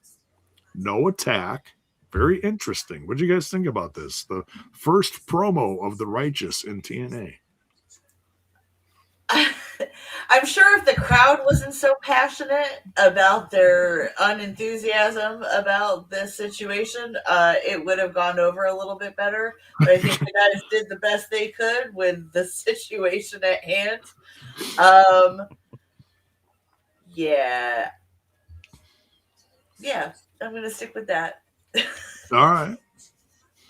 Yeah, because we know obviously a lot was made out of the final resolution, where the who are you that they were getting. But this one, they seem to know who they weren't, and that was the Hardys. Yeah. So they got the heat, which was not a bad thing. So oh, we don't even want to hear you. We don't even want to hear you. Like, it reminded me of that early EC3 era in TNA, where like the you can't wrestle, but like pretty much when he was Sweet Aunt D's nephew coming in, God. and you could never hear him cut his promo because the crowd just was going nuts the whole time. And it was reminiscent of that. Like, if someone's trying to cut a promo as a heel and you can't hear them because the crowd's going nuts, You're doing a good job. that's A-okay in my book. Yeah. That's the heat you want. So I'm a fan of that. So I thought they did a pretty good job here. Yeah, because the crowd's reacting now. Like that's what you want. You want a reaction, and with the way they're doing, like their whole gimmicks, mind games, and cult-like atmosphere. Yeah, that's not a bad reaction. So that's good. Because sometimes that could be tough. Like they're like I said, I have a feeling that could be a group that's getting a babyface reaction a few months from now. Yeah. So I think, but once again, you're going against the Hardys. You're a heel. Yeah. Yeah. The whether you like it or not, you're the heel. Yeah. Yeah. Yeah. And I get Wyatt family vibes from this, you know, and I'd say that's a pretty high compliment, honestly. Yeah. You know? And that was supposedly the big rumor, right? If you want to believe the rumors, that they were gonna, like, at least Vincent at one point was gonna come in some kind of capacity. Right. With that. So I know there's been a lot of, like, because we even seen it. There was videos with Elijah when he was a free agent initially, and the Righteous. There's been stuff with Killer Cross and the Righteous on the Indies. Like, there's a lot of possibilities that can go beyond what we're seeing with the Righteous. Oh, I didn't know that. That's interesting. Where was that? So there could be other possibilities. Okay. Yeah. So Bill, do you know where that was? The Killer Cross and it was pretty recent. I'm not sure which one it was though. Okay. I'm not sure if it was a Midwest promotion or okay. Because Cross has been fairly selective about where he's been. Yeah. I know it wasn't like obviously MLW. Wasn't in MLW, no. And it wasn't like in like Raw Way at WrestlePro. It was somewhere else, but I'm not sure where. Maybe somewhere out west, possibly. Could be. I know because that's why he says I don't think it was East Coast related. Okay. So, he's been kind of all over though. Figure it out. Yeah, I know I think he went back to Defy. Yeah, so maybe it could have been there. It could have been. But. Yeah. So, but yeah. The future is wide open for the Righteous, but they're going to be watching next week. All right. Then we find out who is going to replace Cardona in the cage match next week. And Santino comes out with his daughter, Ariana Grace. And we're all just absolutely shocked. It's Santino that's going to replace Cardona in the cage match. He's going to bring his Cobra. Get ready for the Cobra. The sting of the Cobra. He's going to get all those Samaragans. Especially the stacks. And then, I love it that he keeps calling Cardona Matt Qdoba.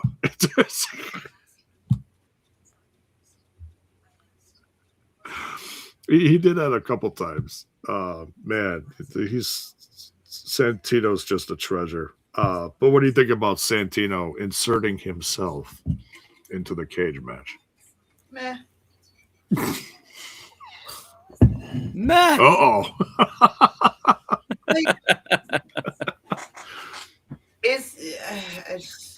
No. No? Okay. yeah, no. Okay. It doesn't need much more explaining than that. Just now. That's all right.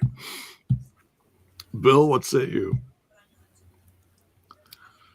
Because of the storyline with Stax and Ariana, I get it. Like, there's not a lot of other reasons for him to be, like, in matches. But, like, you look at it. He had the match with Robert Stone for, like, the Control. I get that. Yeah. Now he's getting involved because he got punched in the face by Stax, who's messing with his family, the son of a gun. So I'm okay with that.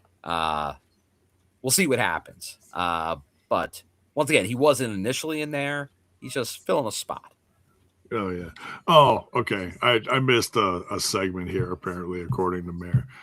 J-Bone, you skipped over the Santino Kaz team NXT segment. No respect Yeah. This is director of authority. Yeah, sorry. And that probably is part of what also led to this, all the heat between Santino and Stax. Stax started shooting his mouth off backstage. I don't know. I don't remember what. I came in partway through this, so I missed the Kaz part, but Kaz was there too. Yeah. Probably complaining about the title match, if I know Kaz. But If you know Kaz. Stax, I like to think I know Kaz. We go way back. No. But yeah, Stax is shooting his mouth off. And, well, of all people, Ariana Grace slaps her fiance for shooting his mouth off against Santino. The old reverse 5-knuckle shuffle. Yeah, right. Yeah.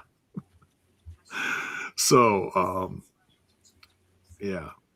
But after that happened, I remember people in the live reaction chat said, yeah, we still don't trust her. It's like, oh, okay.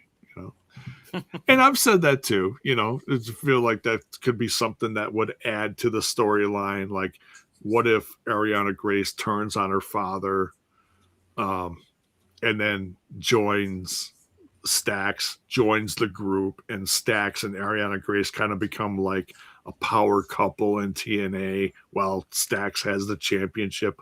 Something, I don't know. We've seen it before, but it's wrestling, and like, why not? Storytelling.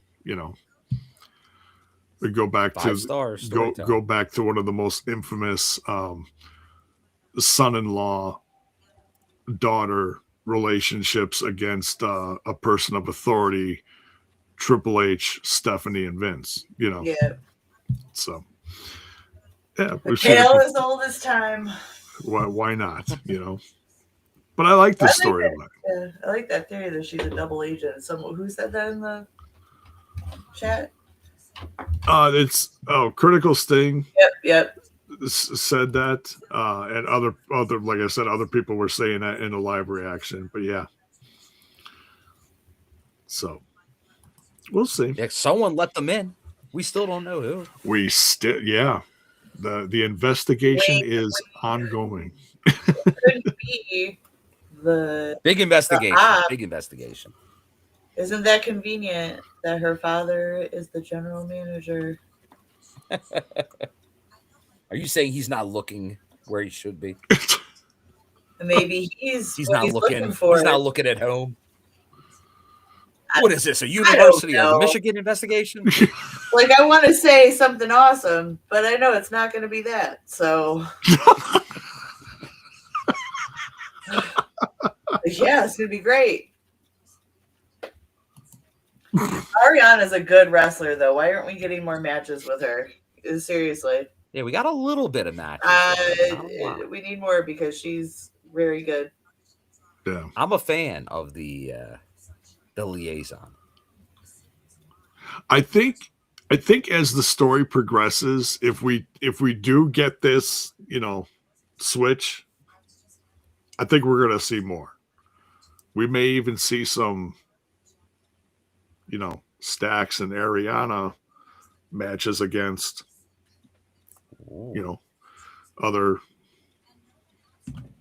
intergender matches. Sure. Maybe. Who knows? Bring back Homecoming. The King and Queen. Bring them back. Oh, there you go. Why not? The future, like I said, the future is wide open. We'll see where it goes. Main event time. Hold on to your butts. Dog collar match. Dani Luna versus Indi Hartwell. This one was crazy. I have to say, this absolutely met my expectations for it. I was a little worried about, would both sides show the ferociousness that needs to be shown in a match like this. I didn't need to see the blood. The blood was fine. In fact, it was, some may say it was too much blood. You know, it's like she pulled a Steve Macklin. Crimson Mask. But I'll tell you what, that really got Steve Macklin. Became Steve Macklin. Oh yeah, that got him a lot of attention. Some good, some bad, but yes. But yeah, and I gotta say, I was impressed with both. I was a little worried about Indi Hartwell bringing it in this match because we haven't really seen that side of her yet. She's been pretty. They've been working her up to it. I've seen her do some shady shit. Yeah, it's just, you know, I'm like, okay, are they both going to bring it? And they both did. But yes. I'll shut up. I'll let you guys go ahead. What'd you think? My question is what happened that she started bleeding like that? Because go figure, I looked away. Oh, Indi, they were both outside the ring, and they were both on opposite sides of the post with the chain going through the ring. And Dani Luna had put Indi Hartwell's shoulder into the posts a few times. Okay. And then Indi Hartwell, while Dani Luna was like celebrating or, you know, whatever, Indi Hartwell got up the strength to pull her back, and full force, Dani Luna went into the post. Yeah, flew and was like down for at least a minute, and then came back, head, you know, face up, blood pouring out. So yeah. Oh, John Palmer. He's adding to something I would probably have said myself in another second. Oh no. I love that Dani would bleed to get the match over. I wonder if Killer Cross watched that match. Like everyone, we always got to bury Killer Cross. I don't get the reference. Well, in my mind, the infamy of the Killer Cross ending in TNA was because he had a first blood match with Eddie Edwards. With Eddie Edwards, and yeah. He wouldn't blade. He wouldn't go color. He wouldn't do it like it was beneath him to do. A guy like that. So I've always went, you can't work with Eddie Edwards. I don't know. Like that's not good. That was not good. My morale was down on him after that. So I always give him the flack over that, because that is something he does not do. He is not a blader. He will not go color. He does not. Like if he ever's gone color, I think it's all been ketchup packets.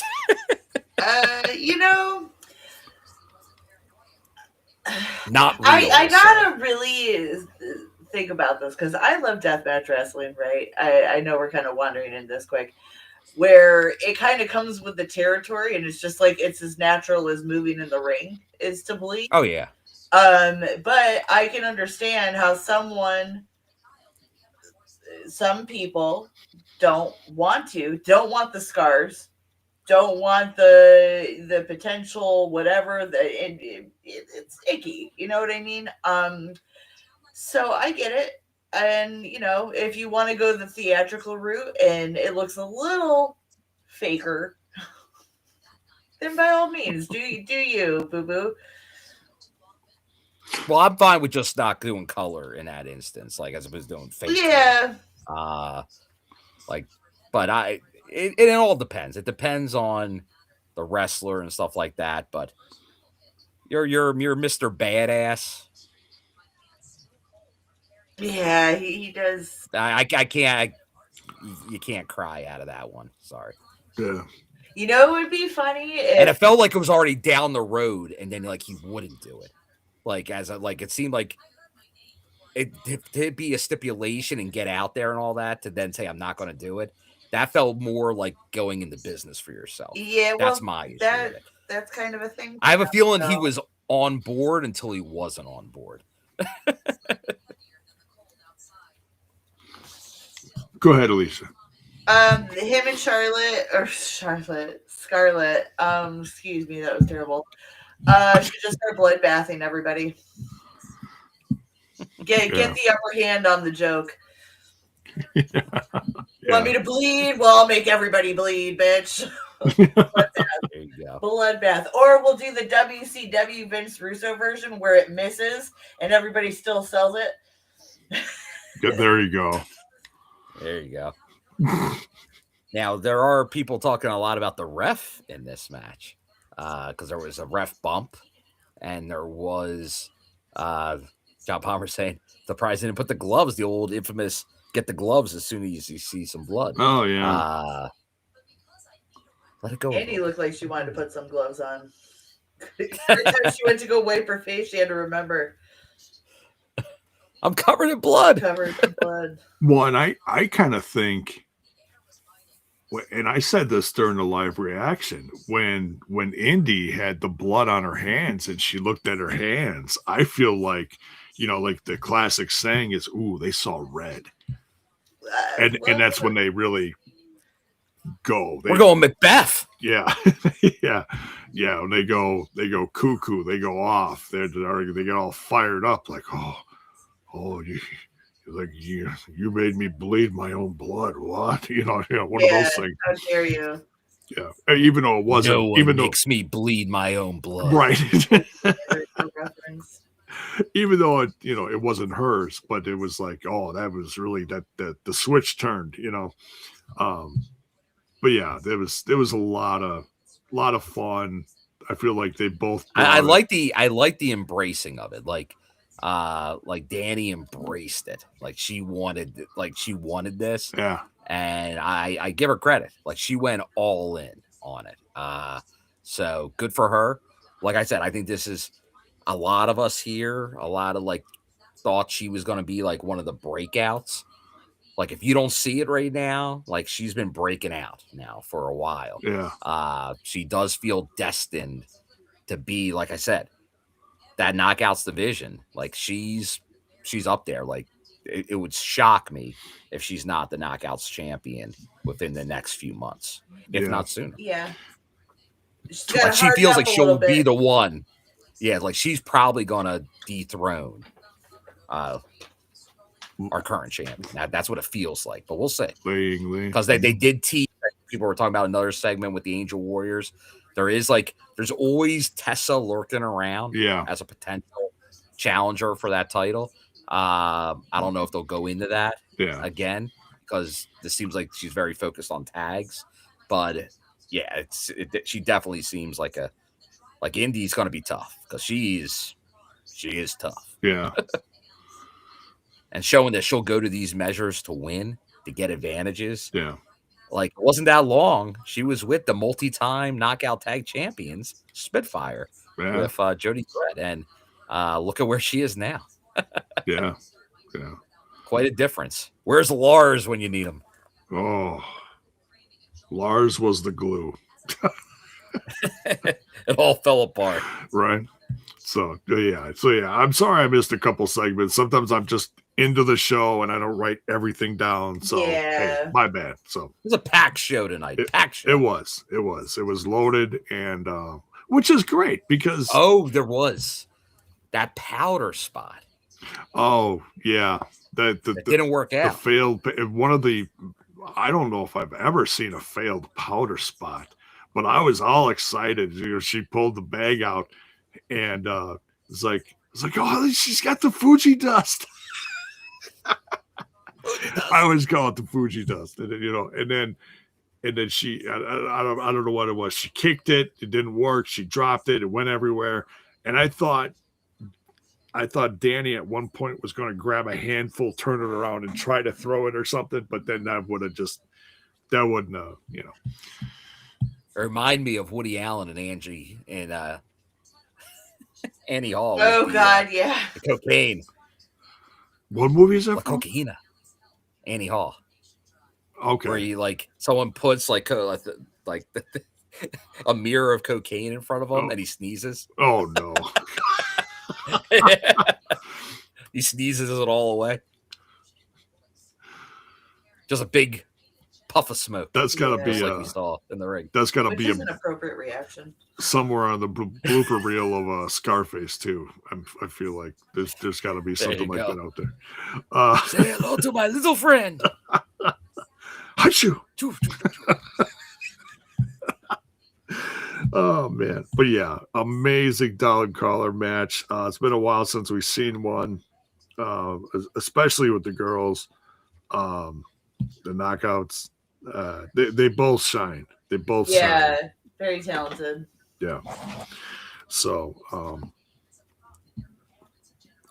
Oh yeah, and it was innovative because they did do some throwouts. Like there was a throwback early to Piper and Valentine's, like the most probably famous dog collar match of all time. Oh, absolutely. But then they did that, like the spot that John Palmer's talking about, where they got tied to the ring post via the dog collar. Like that was innovative. Oh, I've not seen that before either. Yeah, Dani Luna just kept going round and round. It's like, whoa. Just kept wrapping them. Yeah. Wrap her around. Yeah. And she hit her with the chain. She whipped her with it. She wrapped it around her face. She did everything. I mean, she really. But Indi came back. She got her offense into. So it wasn't all one-sided, but it was very well done back and forth. So. And it's a good way, like I said, like they showed Indi could get violent, but also that Indi can take a beating. Like that's gonna make her even more of a, like, she was a baby face, but now likable, like very likable in both a baby face way and like, hey, you can take it, you can give it out. Once again, just building her for that, because once again, she's another one that's destined to be a main eventer in the knockouts division. Yeah. Yeah, and it definitely helped both of them shine, even with the amount of blood that was there. That was a little crazy, and then a lot of blood. Like we haven't seen, like we've seen a few, like we've seen obviously Macklin, get to that level. Like the most noticeable PCO when he was here got to that level. Yeah. But yeah, seeing somebody do that, especially in the knockouts, that's been a while. Like we've seen knockouts get pretty violent in the past, but not to this level in quite some time. Yeah. Which is interesting. That does make you think going into the AMC era, that's not going to be too much for TV. Well, and it's going to be at an hour later. So that you get a little more risque if you deem appropriate. Yeah.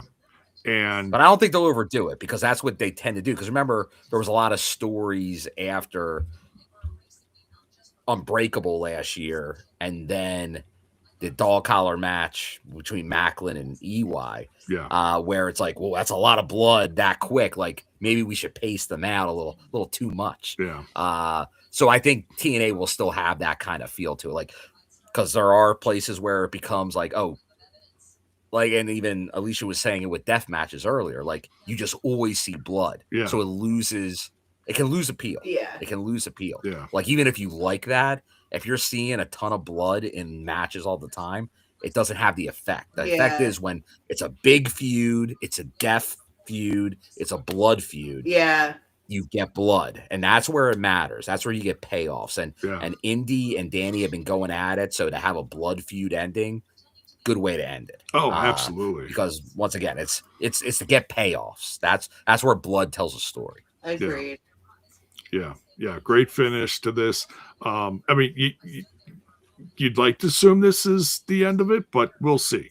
If this is the end of it, it's a great exclamation point. It's a great period at the end of the sentence. We'll see. We'll see. So, but that's it for the episode. That's where it goes off the air. Dani Luna, all the color in the world, screaming into the camera, and it's like, whoa. Now here's the thing: Dani Luna's got to get a shirt now, right? Oh, sure. A Crimson Mask shirt. Yeah, she's due.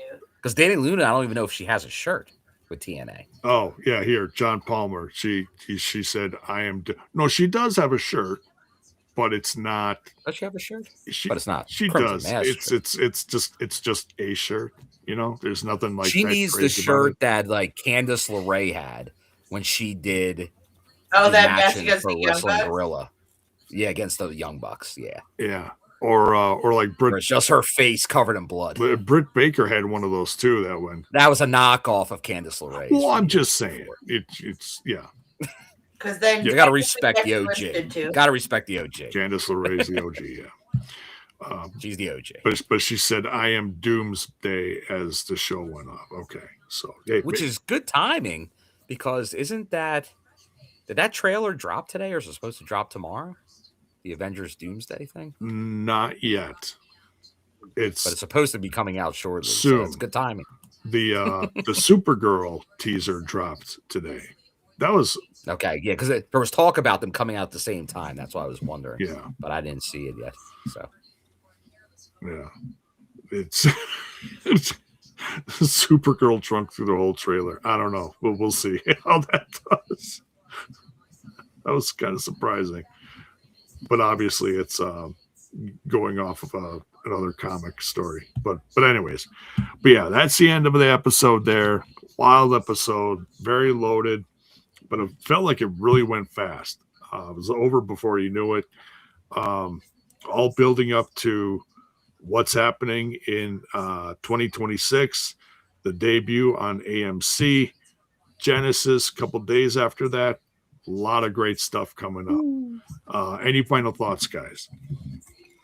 I think we're heading in the right direction. There you go. Good end to 2025. 2026 looks like the year of TNA. Yeah. Great building year. Yeah, we're going to get the payoff in 2026. So, but yeah, with that, you guys know what to do. Smash that like button, smash that sub button, ring a bell for the notifications so that you know when we go live. Welcome to all our new subs. Thanks for joining us. And the memberships are wide open. And I think I got an idea about some members only content coming up. I think if I maybe get on the ball and start watching some of those matches, maybe the Bone Man will do some members only content and start talking about some of these matches I missed. So there you go. And who knows, maybe we'll even ring in an old TNI roster member for a few of them. You never know. It's all in the works. So, but thanks a lot, everyone. Take care. We'll see you down the road real soon.